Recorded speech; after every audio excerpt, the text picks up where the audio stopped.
Shabbat Shalom, Shabbat Shalom. which is peace on the Yahweh's holy Sabbath day. Welcome to another holy convocation that Yahweh has enjoined unto us here in Stone Mountain, Georgia. We really have to get on the ball when it comes to understanding our culture and what Yahweh has enjoined unto us. I had fell asleep watching some videos, and of course I end up waking up in the wee hours of the morning, and I guess it was just cycling through, and it was just going to the next video because it was actually on YouTube or whatnot. And when I woke up, John Hagee was on, and he was going through the process of explaining how they are Israel and Gentiles at the same time. You really need to understand, what thus says Yahweh, because people are in the process of trying to steal your heritage. When he starts talking about the Gentiles, their time of rulership, what I find amazing, things that we mention are now finding their way into other teachings. Now all of a sudden they're talking about the diaspora, where the children of Israel were spread out in 70 AD, where Titus came in and killed 1.2 million of the children of Israel. What I did find interesting, see, this is why you have to know your culture and your history. To those people, understand that there's black people in this audience and they're just clapping because they really believe that they're getting some knowledge. Now, if you've heard me talk about this, after I say there was 1.2 million of the children of Israel killed, what's the next line? That's what was left over. I need for you to think. What is the next thing that I say constantly after that? Put your hand down. You don't get down to that. See, it was what was missing. It wasn't what was said. What he said was completely true. It was what he didn't say. He said 1.2 million of the children of Israel were killed when Titus invaded Jerusalem. Double D, what you got?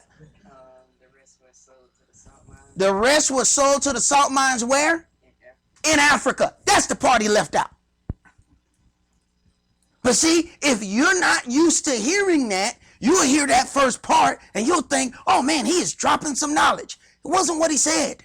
It was what he didn't say. That little bit that he left off was an enormous mountain of information. And by the way, he was doing this in Birmingham.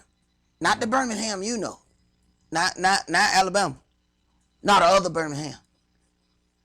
He was doing this in Europe. See, he's then explaining to them how the door was opened up to the Gentiles, and then he said a very nice little tidbit of information for me, because he explained his lineage and how he was German. I said, no, now that's key. So I want you to understand something. If you really paying attention, he explained how he was German, and then he talked about us Gentiles, blah, blah, blah. Then he said the children of Israel, the nation of Israel, was reborn in 1948 when they took the Jews and put them there. Question, didn't they come from Germany just like you came from Germany? So how are they Israel if you're a Gentile? You came from Germany and they came from Germany too. See, you have to be careful how you hear what you hear. So this is the way for them to transfer power. After being in power for 2,520 years, they are now in the process of transforming themselves into Israel so that they can get to rule again. In simplest terms, it's what we used to do when we was in school. Get right back in the lunch line. You know how you wear your blue coat and then you take your blue coat off and get back in, and she's like, boy, you already done got us a pizza. Y'all know this is what they doing. In simplest terms, they have already ruled. So now they're trying to turn around, disguise themselves as something else, and get right back into rulership. Yahweh won't be fooled. But Yahweh has to convince people that they're not getting over on him. So it is imperative that we understand the family breakdown. See, we're so busy fighting one another. This is one thing that the adversary, the devil, knows that he can win.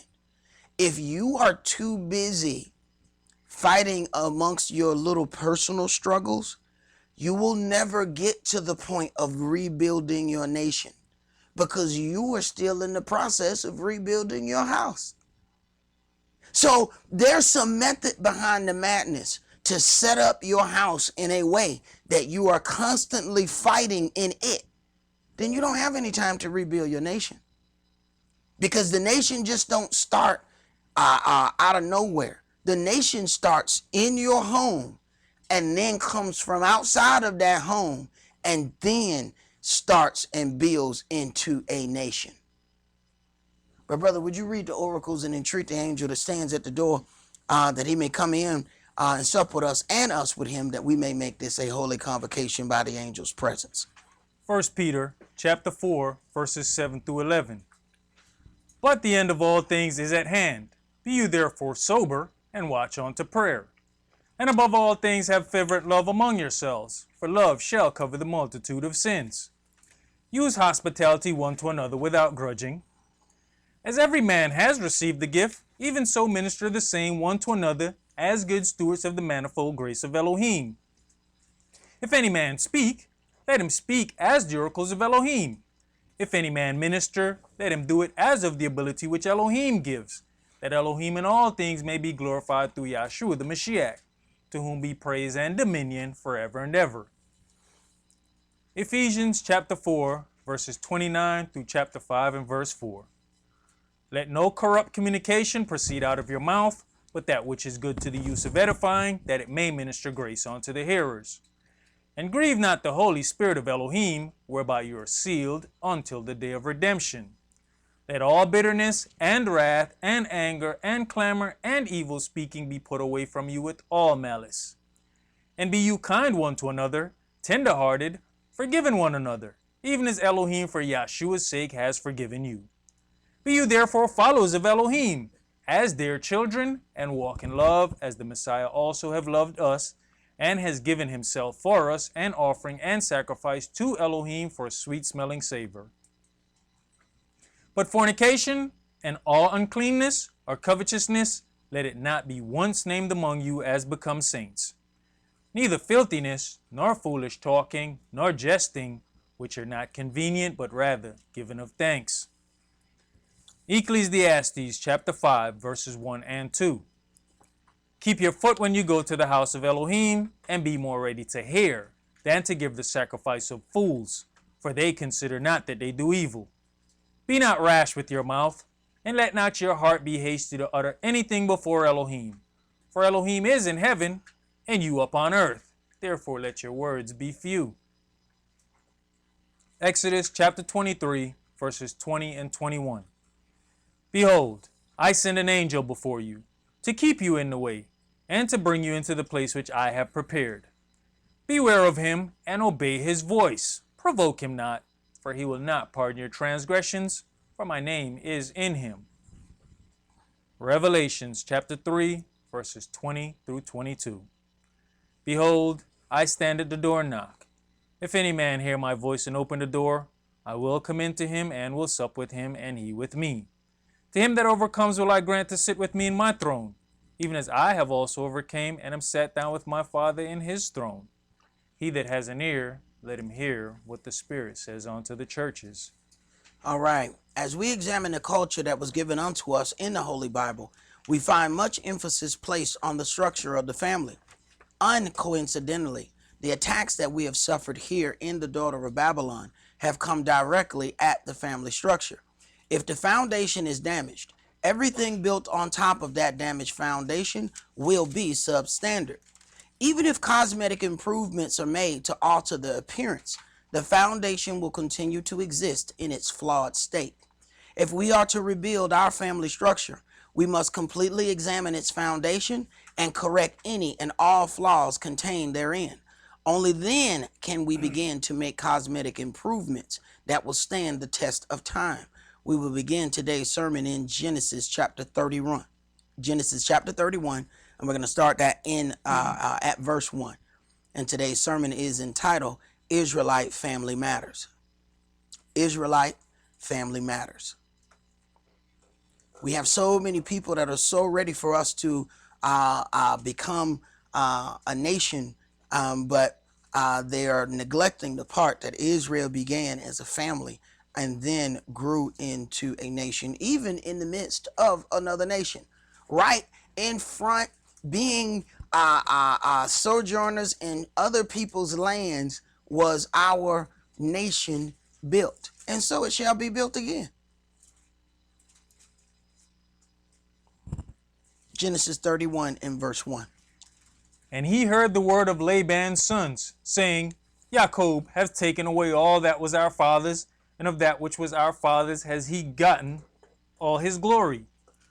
And Jacob beheld the countenance of Laban, and behold, it was not toward him as before. And Yahweh said unto Jacob, Return unto the land of your fathers, and to your kindred, and I'll be with you. And Jacob sent and called Rachel and Leah to the field unto his flock, and said unto them, I see your father's countenance, that it is not toward me as before, but the el of my father has been with me. And you know that with all my power I have served your father, and your father had deceived me, and changed my wages 10 times, but Elohim suffered him not to hurt me. If he said thus, the speckled shall be your wages, then all the cattle bear speckled. And if he said thus, the ringstraight shall be your hire, then bear all the cattle ringstraight. Right. See, when Yahweh has made a way to take care of a situation, no matter what other people do to try to counteract that, Yahweh is going to take care of his servants if his servants take care of his business. Go ahead. Verse 9. Thus Elohim hath taken away the cattle of your father, and given them to me. And it came to pass, at the time that the cattle conceived, that I lifted up mine eyes, and saw in a dream, and behold, the rams which leaped upon the cattle were ringstraight, speckled, and grizzled. And the angel of Elohim spake unto me in a dream, saying, Jacob. And I said, Here am I. And he said, Lift up now your eyes, and see, all the rams which leap upon the cattle are ringstraight, speckled, and grizzled. For I have seen all that Laban does unto you. Right. We're so ready to get our own vengeance and take care of our own problems that we don't consider that Yahweh says, I have seen that all that Laban has done unto you. Go ahead. I am the Elohim of Bethel, where you anointed the pillar, and where you vowed a vow unto me. Now arise, get thee out from this land, and return unto the land of your kindred. The thing is, we are creatures of habit. So you have to understand the process of Jacob having to leave out of one land, go into another land, then leave from that land and go back to the land that he came from. You find the same thing happen with Moshe. Yahweh ran him out of that land to go somewhere else for 40 years. Then after that, go back into the place where he ran out of. Then take all of them out of there. But if you're one of those people that just get stuck in your ways, and once, something happens, you want to keep it that way, you're going to have some problems with Yahweh. Because when Yahweh gets ready to change, you sure better understand that change is coming. Least you be found that you are now fighting against Yahweh, your Elohim. Go ahead. Genesis chapter 31 and verse 14. And Rachel and Leah answered and said unto him, Is there yet any portion or inheritance for us in our father's house? Are we not counted of him strangers? For he hath sold us, and hath quite devoured also our money. Now, Rachel and Leah answered and said this unto him. They are upset because of, do understand, the father has changed these wages 10 times, and he was supposed to be serving for them. But then even after that, he's still not getting his hire that he's supposed to have. And then, they're counting this as a loss against them. Rightfully so. But then watch how they deal with it. Go ahead. For all the riches which Elohim hath taken from our father, that is ours, and our children's. Now then, whatsoever Elohim hath said unto you, do. Then Jacob rose up, and set his sons and his wives upon camels. And he carried away all his cattle, and all his goods which he had gotten, the cattle of his getting, which he had gotten in Paddan Aram, for to go to Esau his father in the land of Canaan. And Laban went to shear his sheep, and Rachel had stolen the images that were her father's. And Jacob stole away unawares to Laban the Syrian, in that he told him not that he fled. Now, do you understand? In verse 14, Rachel and Leah answered and said unto him, is there yet any portion of inheritance for us in our father's house? Now, Rachel finna get some get back, so she gonna steal the images. She don't care nothing about these images. She just want to hurt the daddy. Go ahead. So he fled with all that he had, and he rose up and passed over the river and set his face toward the Mount Gilead. And it was told Laban on the third day that Jacob was fled. And he took his brethren with him and pursued after him 7 days' journey, and they overtook him in the Mount Gilead. And Elohim came to Laban the Syrian in a dream by night, and said unto him, take heed that you speak not to Jacob either good or bad. Then Laban overtook Jacob. Now Jacob had pitched his tent in the mount, and Laban with his brethren pitched in the mount of Gilead. And Laban said to Jacob, what have you done, that you have stolen away unawares to me, and carried away my daughters as captives taken with the sword? Wherefore did you flee away secretly, and steal away from me, and did not tell me, that I might have sent you away with mirth, and with songs, with tabret, and with harp? Do you really want a party from somebody who done changed your wages 10 times? Like that was really gonna happen. Go ahead. And has not suffered me to kiss my sons and my daughters. You have now done foolishly in so doing. It is in the power of my hand to do you hurt. But the El of your father spake unto me yesternight, saying, take you heed that you speak not to Jacob either good or bad. Now, this dude don't worship Yahweh, yet Yahweh still spoke to him. Go ahead. And now, though you would needs be gone, because you sore longeth after your father's house, yet wherefore have you stolen my gods? And Jacob answered and said to Laban, because I was afraid, for I said, peradventure you would take by force your daughters from me. Now he's answering the first part, not this part about they stolen gods, because he don't know nothing about that. Go ahead.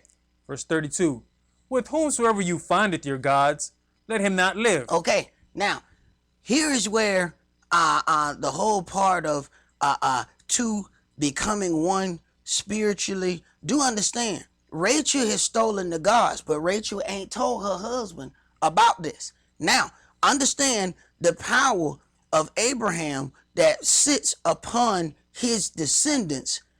Sometimes people don't know the power of their own voice and their own words. So now, because nobody has shared with him what has been done, now he's about to curse his own wife, but he doesn't know that.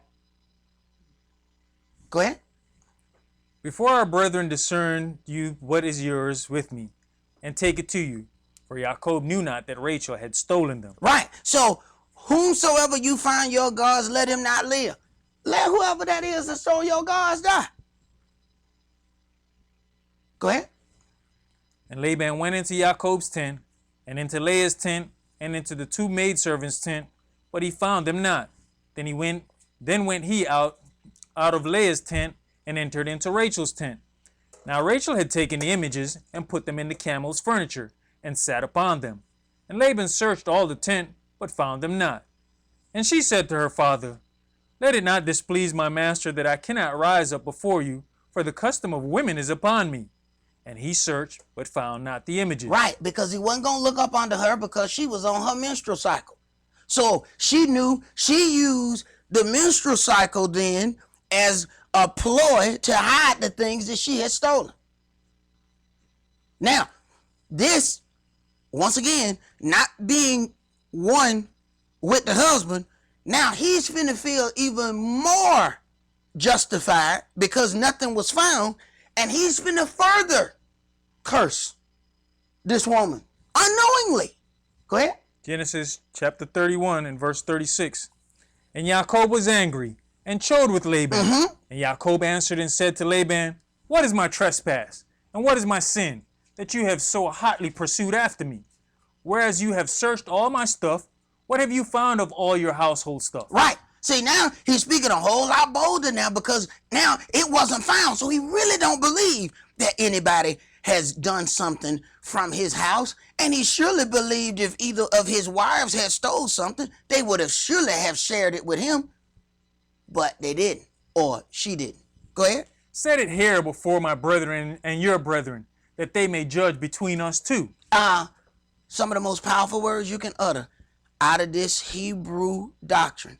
Judge between me and you. Now, he never would have said that if she had told him the truth. See, this people don't have no problem becoming naturally one. We'll become naturally one in a New York minute. Becoming spiritually one is where we have a problem. Had he known this, he would have not uttered these levels of curses, because now he going in. Go ahead. This 20 years have I been with you. Your ewes and your she-goats have not cast their young, and the rams of your flock have I not eaten. That which was torn of beasts I brought not unto you. I bear the loss of it. Of my hand did you require it, whether stolen by day or stolen by night. Thus I was. In the day the drought consumed me, and the frost by night, and my sleep departed from mine eyes. Thus have I been 20 years in your house. I served you 14 years for your 2 daughters, and 6 years for your cattle, and you have changed my wages 10 times. Except the Elohim of my father, the El of Abraham, and the fear of Isaac had been with me, surely you had sent me away now empty. Elohim has seen my affliction and the labor of my hands, and rebuked you yesternight. And Laban answered and said unto Jacob, these daughters are my daughters, and these children are my children, and these cattle are my cattle, and all that you seeth is mine. And what can I do this day unto these my daughters, or unto their children which they have borne? Right, this stuff, this my house. This my stuff. You see these cattle? This is my cattle. Go ahead. Now therefore come you, let us make a covenant, I and you, and let it be for a witness between me and you. And Jacob took a stone and set it up for a pillar. And Jacob said unto his brethren, gather stones. And they took stones and made an heap, and they did eat there upon the heap. And Laban called it Yegar Shadutha, but Jacob called it Galid. And Laban said, this heap is a witness between me and you this day. Therefore was the name of it called Galid. And Mizpah, for he said, Yahweh watch between me and you when we are absent one from another. If you shall afflict my daughters, or if you shall take other wives beside my daughters, no man is with us. See, Elohim is witness between me and you. And Laban said to Jacob, behold this heap, and behold this pillar, which I have cast between me and you.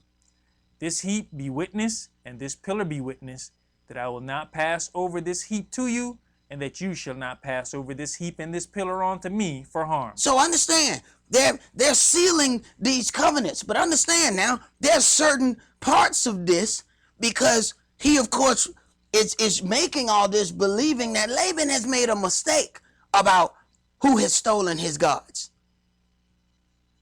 Go ahead. The Elohim of Abraham and the Elohim of Nahor, the El of their father, judge between us. And Jacob, Once again. See, people don't understand. People, we've gotten to the point where somebody cursed at us. Oh man, that was horrible. No. This is the most horrible thing you can hear right here. Go ahead. And Jacob sware by the fear of his father Esau. Then Jacob offered sacrifice upon the mount, and called his brethren to eat bread. And they did eat bread, and tarried all night in the mount. And early in the morning Laban rose up, and kissed his sons and his daughters, and blessed them. And Laban departed, and returned unto his place. All right, go to verse 24 in chapter 32. Verse 24. And Jacob was left alone, and there wrestled a man with him until the breaking of the day.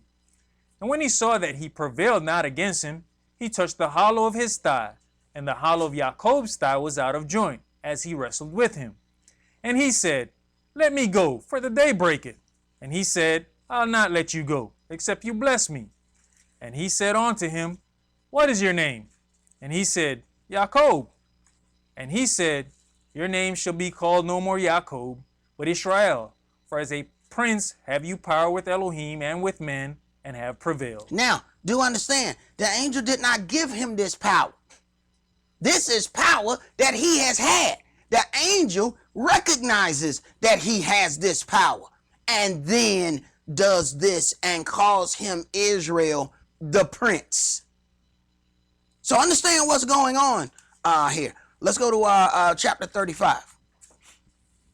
And let's start that at verse 1. So understand that this power, there were things that were given unto Abraham. These come down through Isaac and then go to Jacob, even if they don't quite understand the power of what has been given unto them. See, you have to learn not to be reckless with power. But in the beginning of that power, you don't really know what you have. Genesis chapter 35 and verse 1. And Elohim said unto Jacob, Arise, go up to Bethel, and dwell there, and make there an altar unto Elohim, that appeared unto you when you fled from the face of Esau your brother. Then Jacob said unto his household, and to all that were with him, Put away the strange gods that are among you, and be clean, and change your garments. And let us arise, and go up to Bethel, and I will make there an altar unto Elohim, who answered me in the day of my distress, and was with me in the way which I went. Now, Jacob said unto his household, unto all that were with him, because understand, he got these kids are grown. You know, he got some big boys there. He been with Laban 20 years. So he got some sizable kids here, and he's saying, put away all the gods. But you have to ask yourself a question here. What ends up happening? Keep reading. And they gave unto Jacob all the strange gods which were in their hand, and all their earrings which were in their ears, and Jacob hid them under the oak which was by Shechem. Now, and they gave unto Jacob all the strange gods. You have to ask yourself a question. Did Rachel give him the strange gods at that time? See, there's a question. It don't tell you what ended up happening there. But if the rest of them had strange gods, hers should have been delivered, even if it wasn't. At some point here, either those gods was dropped off and she didn't mention what she did with them, or if she turned them in as everybody else did, then he now understands where those gods that Laban was talking about went. Keep reading. And they journeyed, and the terror of Elohim was upon the cities that were round about them, and they did not pursue after the sons of Jacob. So Jacob came to Luz, which is in the land of Canaan, that is Bethel, he and all the people that were with him. And he built there an altar, and called the place El Bethel, because there Elohim appeared unto him, when he fled from the face of his brother. But Deborah, Rebekah's nurse, died, and she was buried beneath Bethel under an oak, and the name of it was called Alon Bakuth. And Elohim appeared unto Jacob again, when he came out of Padam Aram, and blessed him. And Elohim said unto him, Your name is Jacob. Your name shall not be called any more Jacob, but Israel shall be your name. And he called his name Israel. And Elohim said unto him, I am El Almighty. I am El Shaddai. Go ahead. Be fruitful and multiply. A nation and a company of nations shall be of you, and kings shall come out of your loins. And the land which I gave Abraham and Esau, to you I will give it, and to your seed after you will I give the land. And Elohim went up from him in the place where he talked with him. And Jacob set up a pillar in the place where he talked with him, even a pillar of stone. And he poured a drink offering thereon, and he poured oil thereon. And Jacob called the name of the place where Elohim spake with him, Bethel. And they journeyed from Bethel, and there was but a little way to come to Ephrat. And Rachel travailed, and she had hard labor. And it came to pass, when she was in hard labor, that the midwife said unto her, Fear not, you shall have this son also. And it came to pass, as her soul was in departing, for she died, that she called his name Ben-Oni, but his father called him Benjamin. Right. Benoni is son of my sorrow. And he would not allow that to be the name. He changed the name to Benjamin, which is son of my right hand. So you have to wonder if he finally understood why this was happening, why this woman ended up dying. He has cursed this woman. He didn't know he was cursing her because she didn't share with him those things. See, being naturally one and spiritually one ain't the same thing. But people like to, connect those things to, oh, well, there was multiple wives in the house, so maybe that was the problem. You get in this book and start reading where it ain't but one man and one woman, and they still had the same problem. Go ahead. Verse 19. And Rachel died and was buried in the way to Ephrat, which is Bethlehem. And Jacob set a pillar up on her grave, that is the pillar of Rachel's grave unto this day. And Israel journeyed and spread his tent beyond the tower of Edar. And it came to pass, when Israel dwelt in that land, that Reuben went and laid with Bilhah his father's concubine. And Israel heard it. Now the sons of Jacob were 12. The sons of Leah, Reuben, Jacob's firstborn, and Simeon, and Levi, and Yehuda, and Issachar, and Zebulun. The sons of Rachel, Joseph, and Benjamin. When you read this and go through some of the stuff that people put on Facebook, all of these people who are truly against the entire culture of Israel, they like bits and pieces. They use this and go helter-skelter with it, being that there was a schism between Leah and Rachel, not understanding that this was the prophetic part of the division of the children of Israel. But of course, they use this to go against the setup of multiple marriage that is in this book, not understanding that these very 12 gates of heaven that everybody want to talk about, that's based on these 12 sons that are the product of these 4 women. Go ahead. Genesis chapter 35 and verse 25. And the sons of Bilhah, Rachel's handmaid, Dan and Naphtali, and the sons of Zilpah, Leah's handmaid, Gad and Asher. These are the sons of Jacob, which were born to him in Paddan Aram. And Jacob came unto Isaac his father unto Mamre, unto the city of Arba, which is Hebron, where Abraham and Isaac sojourned. And the days of Isaac were 180 years. And Isaac gave up the ghost and died, and was gathered unto his people, being old and full of days. And his sons Esau and Jacob buried him. All right, let's go to Genesis chapter 12.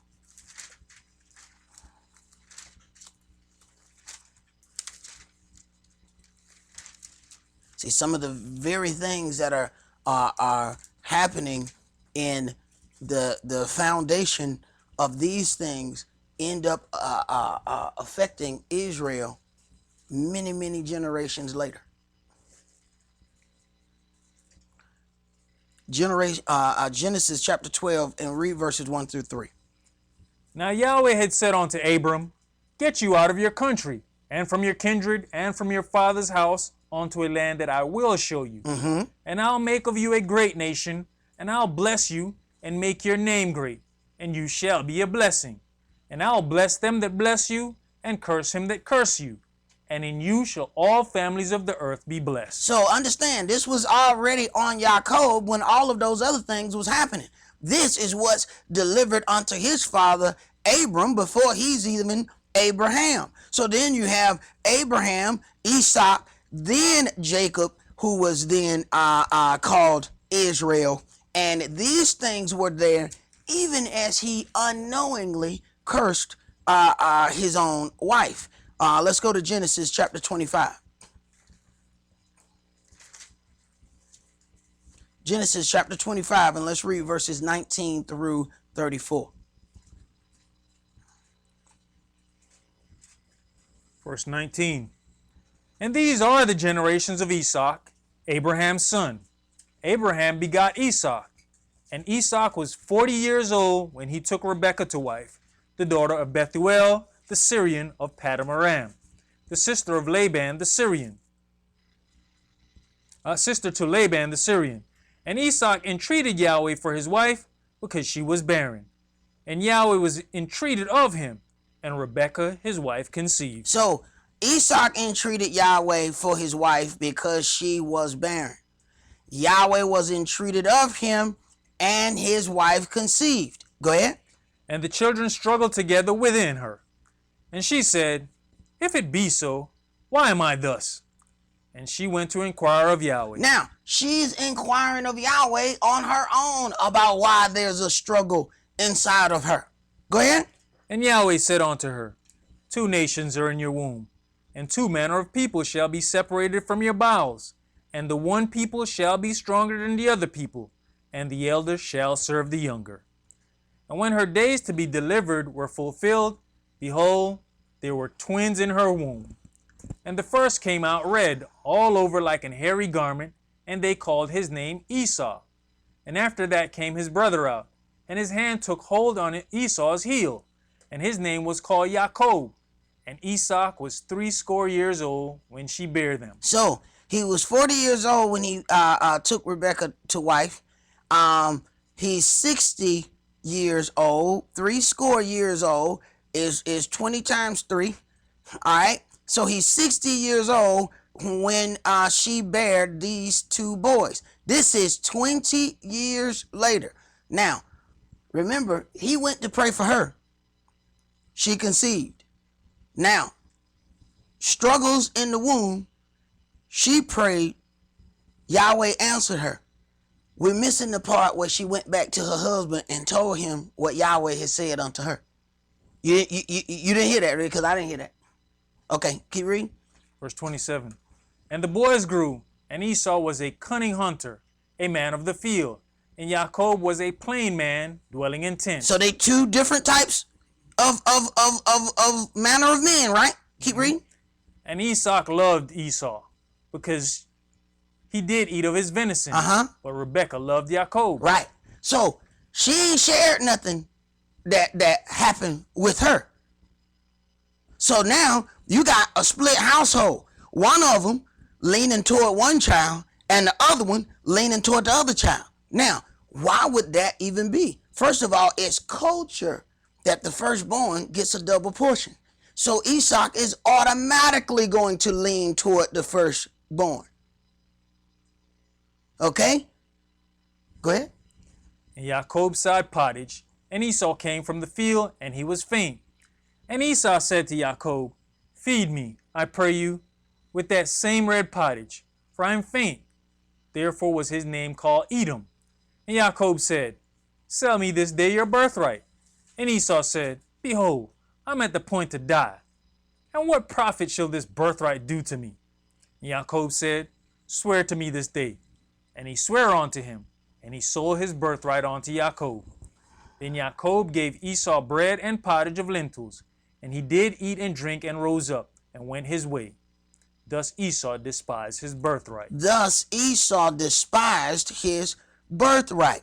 I want to jump to Genesis chapter 48 because, and we read this, but I want you to see, even before there's anything of law, how serious the whole thing of the firstborn is. Genesis chapter 48 and verses 10 through 19. So you can see how this whole thing, how Esau is going one way and Rebekah is going a totally different way. Go ahead. Now the eyes of Israel were dim for age. Hold on, wait. 48 and verse 10. All right, go ahead. Now the eyes of Israel were dim for age, so that he could not see. And he brought them near unto him, and he kissed them and embraced them. And Israel said unto Joseph, I had not thought to see your face, and lo, Elohim hath showed me also your seed. And Joseph brought them out from between his knees, and he bowed himself with his face to the earth. And Joseph took them both, Ephraim in his right hand toward Israel's left hand, and Manasseh in his left hand toward Israel's right hand, and brought them near unto him. So he's putting the oldest near the right hand so that he can get the double blessing when the father prays for them. Go ahead. And Israel stretched out his right hand and laid it upon Ephraim's head, who was the younger, and his left hand upon Manasseh's head, guiding his hands wittingly, for Manasseh was the firstborn. So he brought the boys and sat them so that he would go right hand, left hand. What he did was do this. Go ahead. And he blessed Joseph and said, Elohim, before whom my fathers Abraham and Isaac did walk, the El which fed me all my life long unto this day, the angel which redeemed me from all evil, bless the lads, and let my name be named on them, and the name of my fathers Abraham and Isaac, and let them grow into a multitude in the midst of the earth. And when Joseph saw that his father laid his right hand upon the head of Ephraim, it displeased him, and he held up his father's hand to remove it from Ephraim's head onto Manasseh's head. Right. See? So that you understand why this house is split, especially if there hasn't been any kind of conversation whatsoever. See, people don't understand the power of having the same spirit and going in the same direction. Go ahead. And Joseph said unto his father, Not so, my father, for this is the firstborn. Put your right hand upon his head. And his father refused. He refused. Go ahead. And said, I know it, my son, I know it. He also shall become a people, and he also shall be great. But truly his younger brother shall be greater than he, and his seed shall become a multitude of nations. Right. Now let's go back to Genesis chapter 27.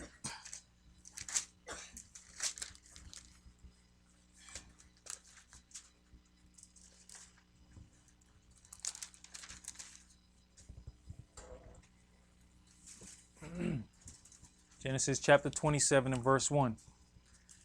And it came to pass that when Esau was old and his eyes were dim, so that he could not see, he called Esau his eldest son, and said unto him, My son.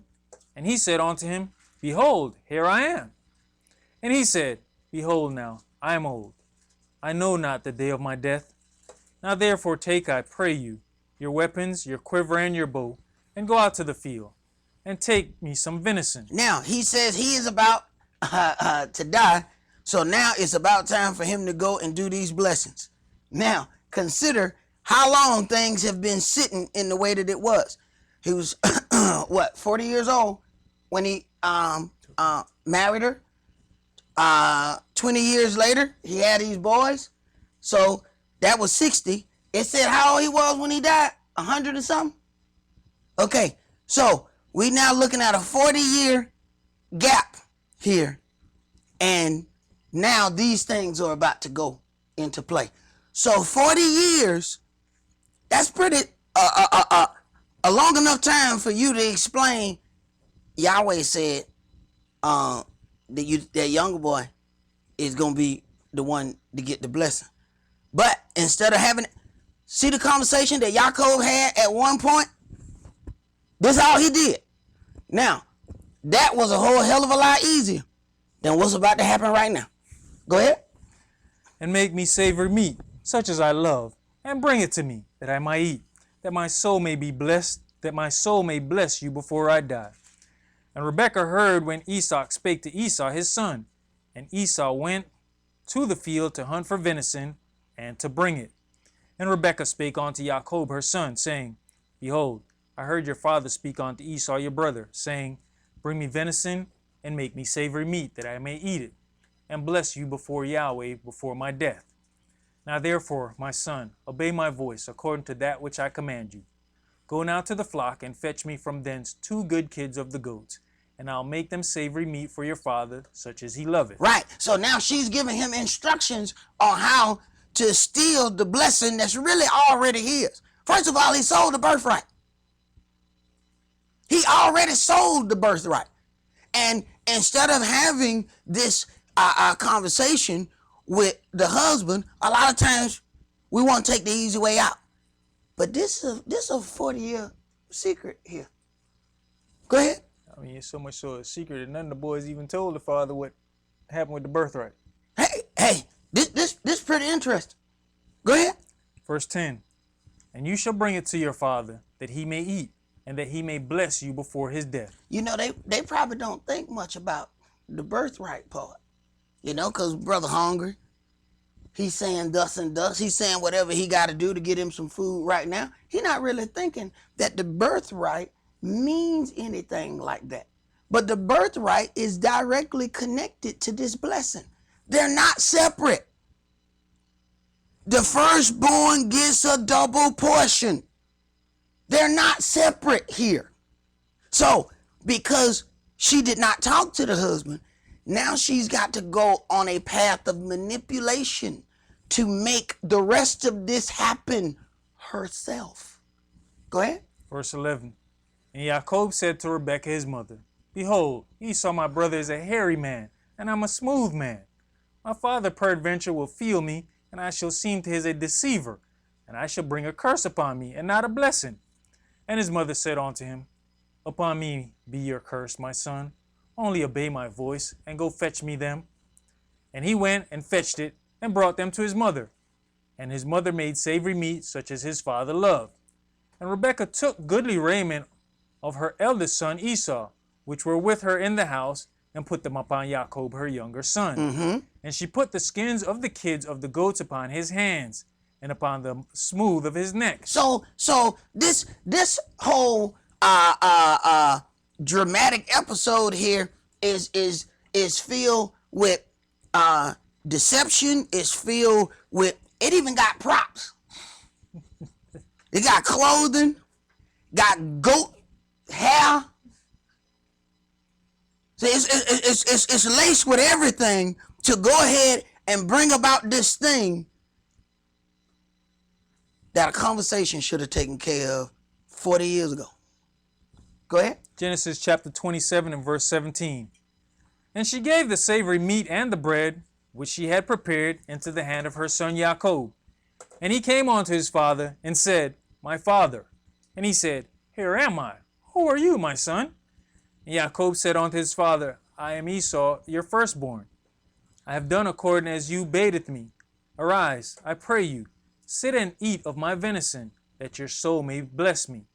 And Esau said unto his son, how is it that you have found it so quickly, my son? And he said, because Yahweh your El brought it to me. Right, his mama. Go ahead. And Esau said unto Jacob, come near, I pray you, that I may feel you, my son, whether you be my very son Esau or not. She already got that covered. She been practicing this thing for 40 years, all right? She ready for this part. Go ahead. Jacob went near unto Esau his father, and he felt him, and said, the voice is Jacob's voice, but the hands are the hands of Esau. And he discerned him not, because his hands were hairy, as his brother Esau's hands, so he blessed him. And he said, are you my very son Esau? And he said, I am. And he said, bring it near to me, and I'll eat of my son's venison, that my soul may bless you. Now, most people look at this and say, Jacob is this and Jacob is that. That lay in Rebekah's hand. People keep saying all of these things about Jacob. When that boy sold the birthright, the blessing was Jacob's. This is this boy following what his mama telling him to do. The blessing was his. And people like to go in through the problems with Leah and Rachel and say, well, you know, because it was other wives in the family. Ain't nobody but Esau and Rebekah here. So ain't no explanation as to why they ain't had this conversation in 40 years. Go ahead. And he brought it near to him, and he did eat, and he brought him wine, and he drank. And his father Esau said unto him, come near now, and kiss me, my son. And he came near, and kissed him. And he smelled the smell of his raiment, and blessed him, and said, see, the smell of my son is as the smell of a field which Yahweh has blessed. Right, it just ain't that son, no. Go ahead. Therefore Elohim give you of the dew of heaven, and the fatness of the earth, and plenty of corn and wine. Right. You have to ask yourself, if they doing all this lying and deception, how does the vow, the promise of the blessing, how does it still stay there if he really stole it? People keep saying he stole it. It was already his. Go ahead. Let people serve you, and nations bow down to you. Be master over your brethren, and let your mother's sons bow down to you. Cursed be everyone that curse you, and blessed be he that bless you. And it came to pass, as soon as Esau had made an end of blessing Jacob, and Jacob was yet scarce gone out from the presence of Esau his father, that Esau his brother came in from his hunting. And he also had made savory meat, and brought it unto his father, and said unto his father, Let my father arise and eat of his son's venison, that your soul may bless me. And Esau his father said unto him, Who are you? And he said, I am your son, your firstborn Esau. And Esau trembled very exceedingly, and said, Where is he that has taken venison, and brought it me? And I have eaten of all before you came, and have blessed him. Yes, and he shall be blessed. And when Esau heard the words of his father, he cried with a great exceeding bitter cry, and said unto his father, Bless me, even me also, O my father. And he said, Your brother came with subtlety, and has taken away your blessing. Right. See, he's thinking about, I heard that voice. That voice was the other boy. Go ahead. And he said, Is not he rightly named Jacob?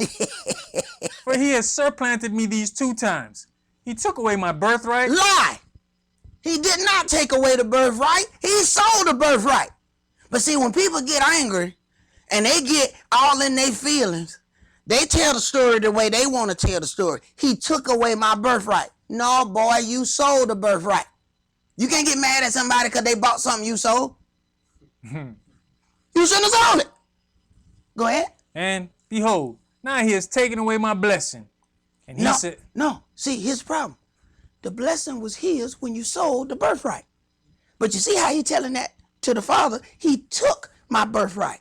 Now he's taking the blessing. No, those two went together.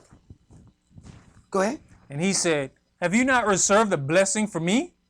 And Esau answered and said unto Esau, Behold, I have made him your master, and all his brethren have I given to him for servants, and with corn and wine have I sustained him. And what shall I do now unto you, my son? And Esau said unto his father, Have you but one blessing, my father? Bless me, even me also, O my father. And Esau lifted up his voice and wept. And Esau his father answered and said unto him, Behold, your dwelling shall be the fatness of the earth, and of the dew of heaven from above. And by your sword shall you live. And you shall serve your brother, and it shall come to pass when you shall have dominion, that you shall break his yoke from off your neck. And Esau hated Jacob because of the blessing wherewith his father blessed him. And Esau said in his heart, The days of mourning for my father are at hand, then will I slay my brother Jacob. Right. We're gonna mourn him, but after that, I'm gonna kill him. Go ahead. And these words of Esau, her elder son, were told to Rebekah. And she sent and called Jacob her younger son, and said unto him, Behold, your brother Esau, as touching you, does comfort himself, purposing to kill you. Now therefore, my son, obey my voice, and arise, flee you to Laban my brother, to Haran. Now, that's how the very part that we got read in the front, this is how he got to Laban's. Because of this whole charades of how he ended up getting this blessing. Now, Esau want to kill him, so now she's telling him to go stay with her brother for a few days. All right? But look at what she tell the husband. Go ahead. I just had a quick thing here. You know, in verse 41, said he said this in his heart. But in 42, it said it was told to her. Well, eventually, brother, what's in your heart come out your mouth. See, that was in his heart, and then he started telling it to other people. And then some of them other servants came around, hey, word on the street. Jacob a dead man. Right. Go ahead. Verse 44. And tarry with him a few days until your brother's anger turn away. Right. just a few days. How long he end up being over there? How long? Somebody. How long? We just read it. How long he end up being with Laban? No, 40. I hear you on answer. How long? 20 years. Thank you. Y'all don't get the answer. Go ahead. Verse 45. Until your brother's anger turn away from you, and he forget that which you have done to him. Then I will send and fetch you from thence. Why should I be deprived also of you both in one day? Right. So them couple days turned into 20 years. Go ahead.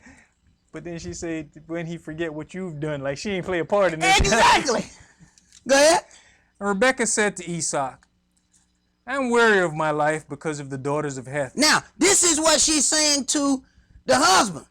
I am weary of my life because of the daughters of Heth. See? So she need for him, the boy, to go so he won't get killed. But she's still not going to tell the daddy what the real deal is. Go ahead. If Jacob take a wife of the daughters of Heth, such as these, which are of the daughters of the land, what good shall my life do to me? Keep reading. Do me?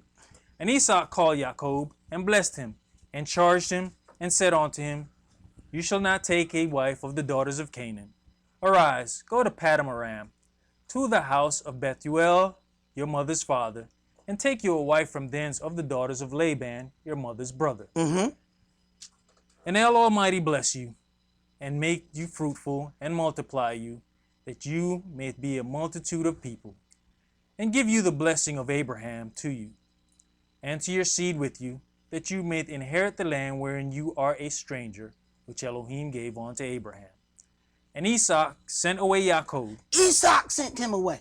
So the mother came, gave him a story about the kind of woman that she want him to marry. She didn't really mention, by the way, Esau trying to kill your other son. So he think he's sending this boy away to go get married. That's not why he's sending this boy away. Go ahead.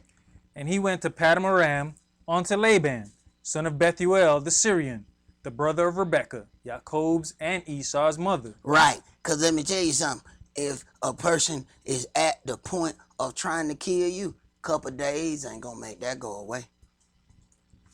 I don't know what you've been told.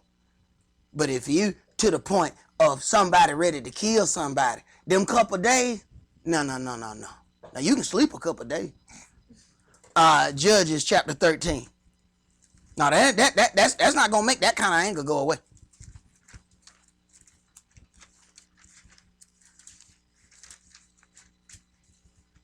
Judges chapter 13, and we're gonna start that at verse 1. And the children of Israel did evil again in the sight of Yahweh, and Yahweh delivered them into the hand of the Philistines 40 years. And there was a certain man of Zorah of the family of the Danites, whose name was Manoah, and his wife was barren, and bare not. Right. There's so many stories in this book about a barren woman, and then certain glorious things end up happening. So you find out that this woman is barren for a reason until the time that Yahweh needs her to bring forth. Go ahead.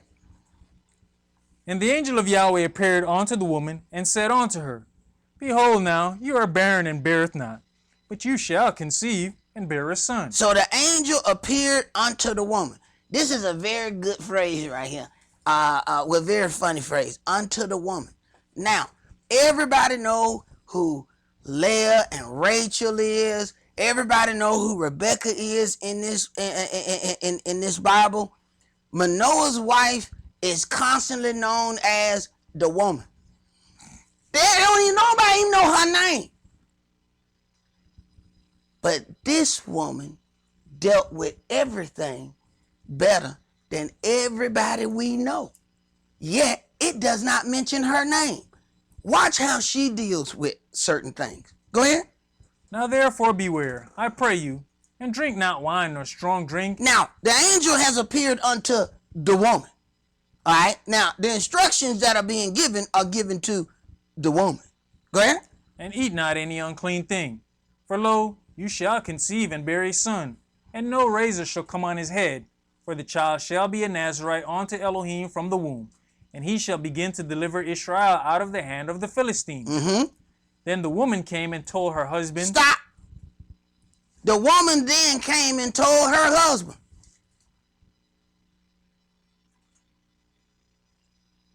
Rebecca ain't told her husband nothing. Rachel ain't told her husband nothing. Her name ain't even in here. She the woman. That's her name. The woman. The woman. As soon as something happened, the woman told her husband. Now their house gonna go on one accord. Why? Because the woman told her husband. Go ahead. Saying, a man of Elohim came unto me, and his countenance was like the countenance of an angel of Elohim, very terrible. But I asked him not whence he was, neither told me his name.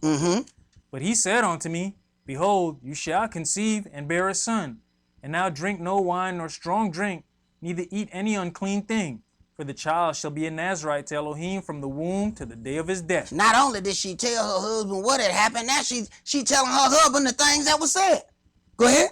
Then Manoah entreated Yahweh and said, O my Adonai, let the man of Elohim, which you did send, come again unto us, and teach us what we shall do unto the child that shall be born. Now, of course, they think that this is a prophet. Okay? Go ahead. And Elohim hearkened to the voice of Manoah, and the angel of Elohim came again unto the woman. Wait a minute. Wait a minute. He then prayed. Yahweh hear him, and the angel come back again unto the woman. We still don't know her name. Yet, the angel came to her. Go ahead. As she sat in the field. But Manoah, her husband, was not with her. Now, in the garden, when the adversary sent the serpent to go and talk to the woman, she had that conversation and went and had that fruit and then gave it to her husband. They should have had a conversation. Go ahead. Verse 10.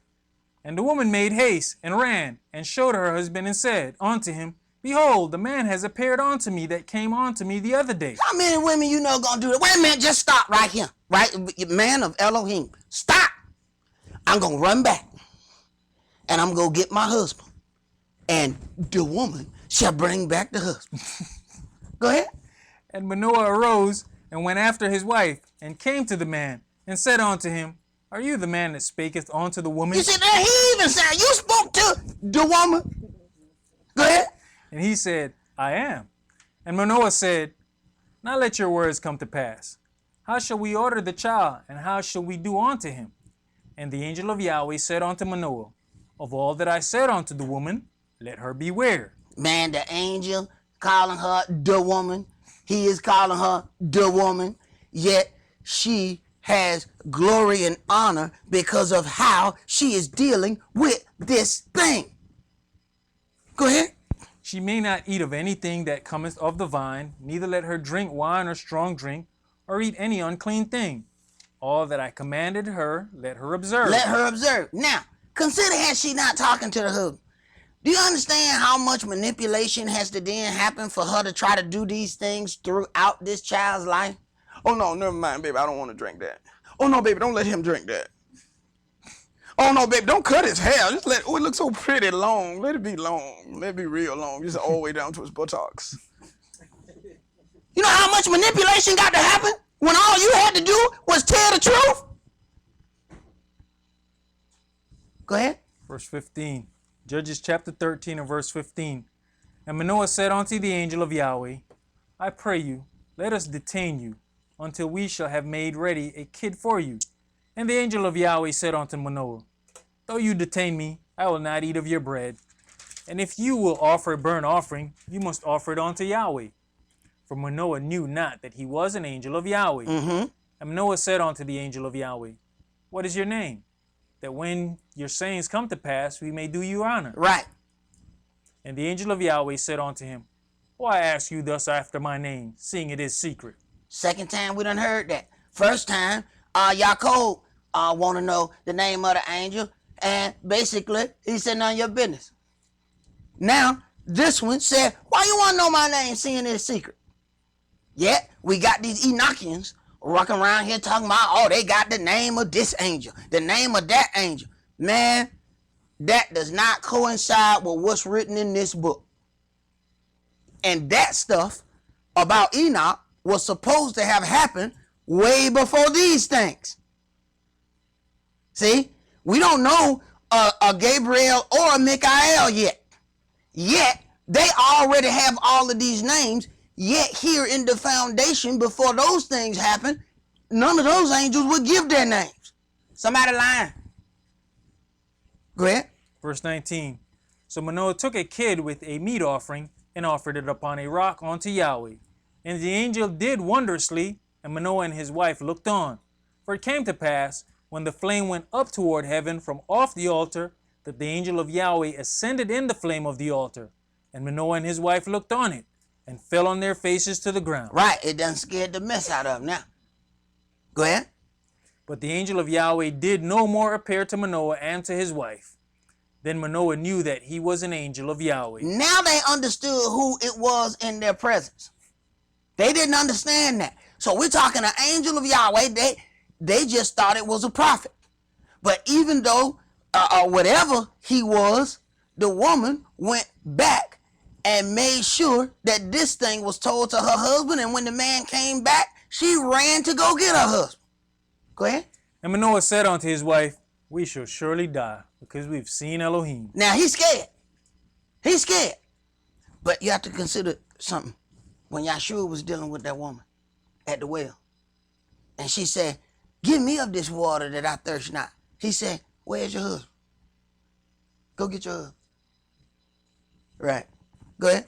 But his wife said unto him, if Yahweh were pleased to kill us, we would not have received a burnt offering and a meat offering at our hands. How beautiful it is to have a woman in the word who understands the word, who can calm you down instead of riling you up.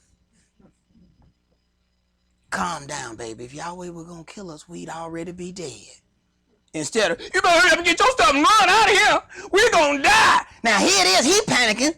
How's it going to help him if she start panicking too? Now they both panicking. She's like, calm down, man. What? Consider. Okay, the man appeared. You prayed. The man appeared to me again. I ran, got you. The man stayed. If we were going to die, we'd be dead already. How beautiful it is to have a woman calm of spirit in the word. Go ahead.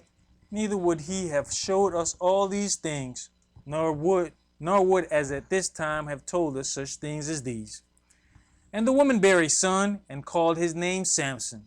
And the child grew, and Yahweh blessed him.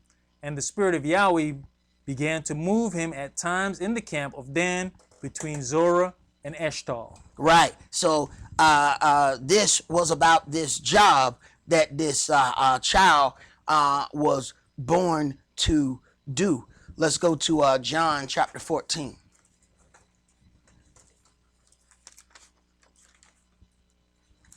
But see, we see the difference in how things are done. And when they're not done right, look at all the things that have to be done.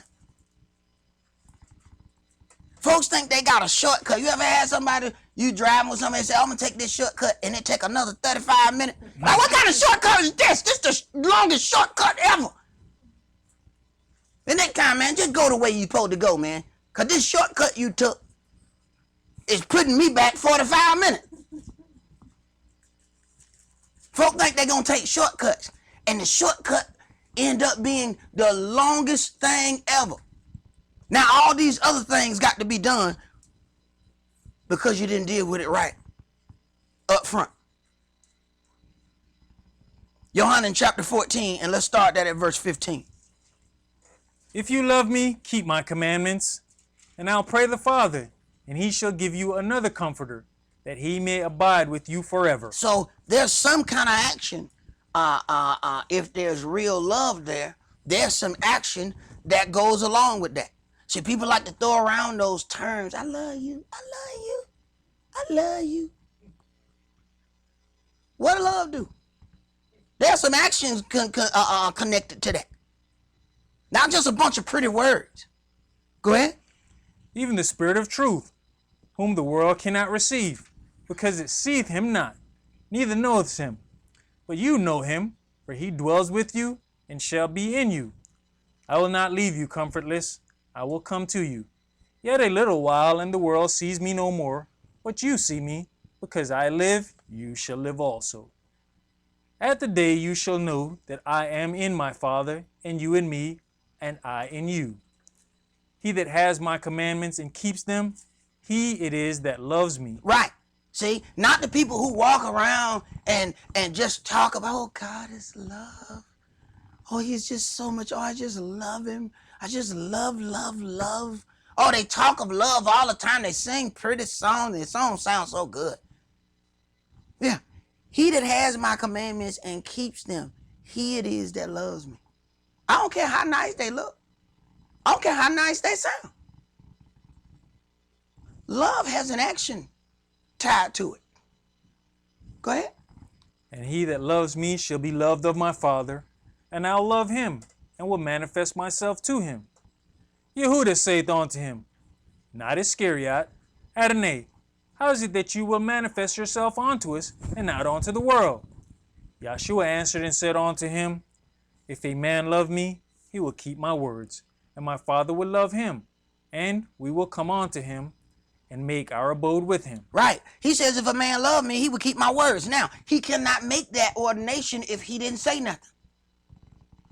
There's something that he had to share with them for them to be able, for that weight to be put on them and say, if a man love me, he gonna keep my words. Well, he had to have said something to even put that there. Go ahead. He that loves me not keepeth not my sayings, and the word which you hear is not mine, but the Father's which sent me. But the fathers which have sent me. Let's go to chapter 21. John, chapter 21, and let's read verses 12 through 17.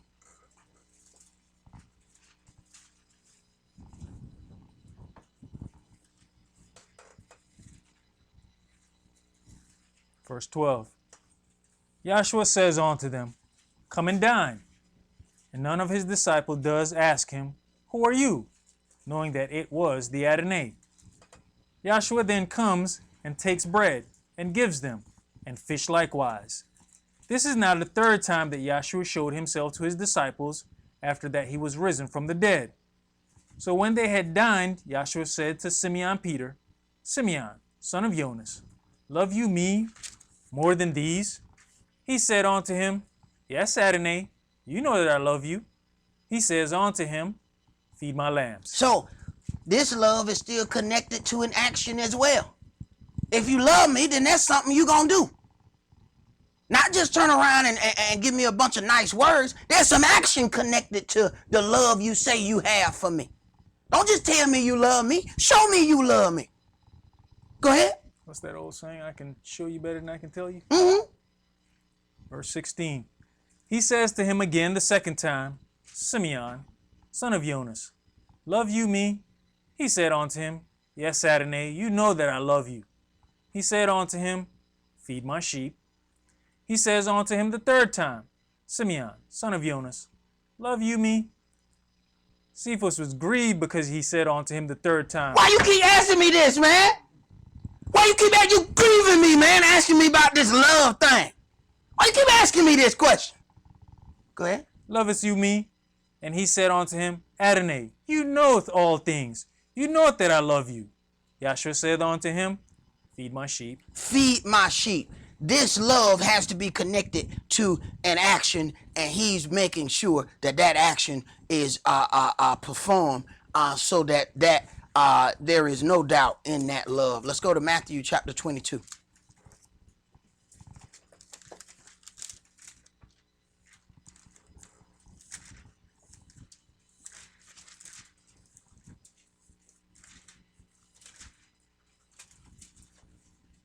See, a lot of times people say one thing, but their actions don't fit the things that they say. Folks say, you know, I love basketball, but then you look at their checkbook and all their money was spent on football. You say, no, you don't love basketball, you love football. How you know that? Because I'm looking at your checkbook. I'm looking at what you spent on basketball, and that was $10. I look at what you spent on football, and it was $1,300. No. This is what you love right here. See, because your actions show what you love. See, your mouth said one thing. Your mouth and your actions have to match one another. If they don't match, something wrong. Matthew chapter 22, and let's start that at verse 23. The same day came to him the Sadducees, which say that there is no resurrection, and asked him, saying, Master, Moshe said, if a man die, having no children, his brother shall marry his wife, and raise up seed unto his brother. And we know that today they would call that woman all manner of flat-footed hoes if she did that. This is the way the culture is set up. You marry into a family. Go ahead. Now there were with us 7 brethren, and the first, when he had married a wife, deceased, and having no issue, left his wife unto his brother. Likewise the second also, and the third unto the 7th. And last of all the woman died also. Therefore in the resurrection, whose wife shall she be of the 7?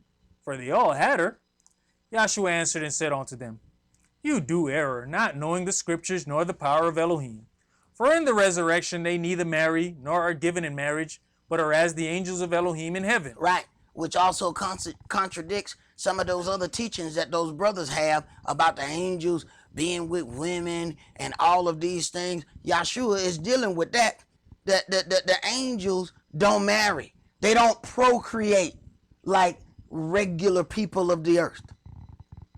But what you have here is, even in dealing with this culture, those women will be remarried into that family. Yahweh is accounting for all his family. But see, you have people that just don't like the culture, but Yahweh not going to leave. Half or more, our problems are because we're raised in single parent households. This takes care of those single parent households. That ain't going to happen. Go ahead. But as touching the resurrection of the dead, have you not read that which was spoken unto you by Elohim, saying, I am the El of Abraham, and the El of Isaac, and the El of Yaakov. Elohim is not the Elohim of the dead, but of the living. And when the multitude heard this, they were astonished at his doctrine. Keep going. But when the Pharisees had heard that he had put the Sadducees to silence, they were gathered together. Then one of them, which was a lawyer, asked him a question, tempting him, and saying, Master, which is the greatest commandment in the law? Yahshua said unto him, You shall love the Adonai your Elohim with all your heart, and with all your soul, and with all your mind. Right. If you love Yahweh your Elohim with all your heart, with all your soul, and with all your mind, then there's some things you're going to do. See, this is not just something that you can just utter with your mouth, with your lips, and it takes care of this. You shall love Yahweh your Elohim with all your heart, all your soul, and with all your mind. Yahweh don't want your half-done love. You go get that to somebody else. Go ahead. This is the first and great commandment. All right, now let's go to 1 Corinthians chapter 13.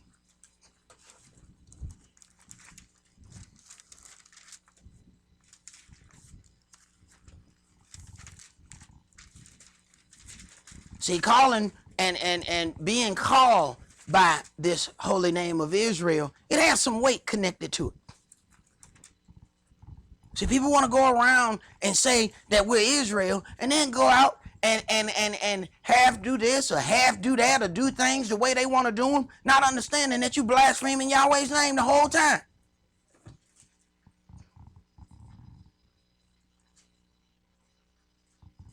First Corinthians chapter 13, and we're going to start that at verse 1. Though I speak with the tongues of men and of angels, and have not love, I am become as sounding brass or a tinkling cymbal. So all you're doing is making noise. Though I'm able to speak with different languages, that's what tongues are. Though I speak with different languages of men and of angels, have not love, I am become as sounding brass or a tinkling cymbal. Go ahead. And though I have the gift of prophecy and understand all mysteries and all knowledge, and though I have all faith, so that I could remove mountains and have not love, I am nothing. Right. And not that love that you speak with your mouth, the love that has action connected to it. Go ahead. And though I bestow all my goods to feed the poor, and though I give my body to be burnt and have no love, it profits me nothing. Because it's all for show. Go ahead. Love suffers long and is kind. Love envieth not. Love vaunteth not itself, is not puffed up. Love suffereth. People can't suffer for 15 seconds. Love suffers long. Love is kind. Love envies not. Love does not puff itself up. Go ahead. Does not behave itself unseemly. Seeketh not her own. Is not easily provoked. Thinks no evil. Love is not easily provoked. Some people, all you got to do is look at them. Here, you looking at me. You looking at me? You looking at me? You looking at me? I'll slap your face off. You looking at me? You looking at me? You looking at me? That's all it takes? For somebody to look at you? Go ahead. Rejoices not in lawlessness, but rejoices in the truth. You ever seen somebody doing wrong and they just, the whole time they smiling while they setting up the wrong? Rejoicing in iniquity. They so happy to do wrong, they setting it up the whole time they setting it up, they smile. Go ahead. Beareth all things, believes all things, hopes all things, endures all things. To endure something, it takes a while to prove endurance. To endure things. See? A lot of people talk love. Living love is something altogether different. Go ahead. Love never fails. But whether there be prophecies, they shall fail. Whether there be tongues, they shall cease. Whether there be knowledge, it shall vanish away. For we know in part, and we prophesy in part. But when that which is perfect is come, then that which is in part shall be done away. When I was a child, I spake as a child. I understood as a child. I thought as a child. But when I became a man, I put away childish things. For now we see through a glass, darkly, but then face to face. Now I know in part, but then shall I know even as also I am known. And now abideth faith, hope, love, these three. But the greatest of these is love. But the greatest of these is love. And let it be so, Israel, that we be not grown-ups, yet operating as children when it comes down to the things of righteousness. As it is written, when it comes to malice and anger, be you children. But when it comes to the things of righteousness, be you men. Be us grown people in the word, understanding how we ought to order ourselves, because we are carrying a name, a holy name, and you have to be careful how you present yourself with that holy name. That's all that we're going to do for today. Remember the Sabbath to keep it holy. Shabbat shalom. Shabbat shalom.